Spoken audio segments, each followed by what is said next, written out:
انت رح تصير ضابط وانا رح صير فنانة مشهورة. كيف بدك تصيري؟ هاي شغلة الرجال. ليش لا؟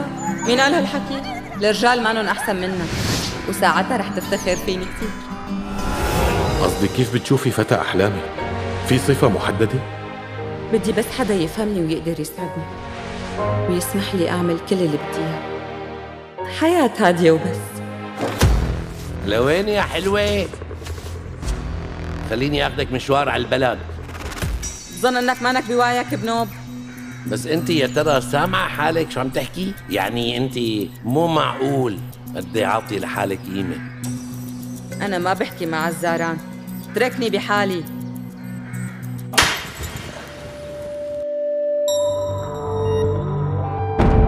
امرأة متطيح شبيهة كل جمعة وسبت على صفحة سيرة ألوان.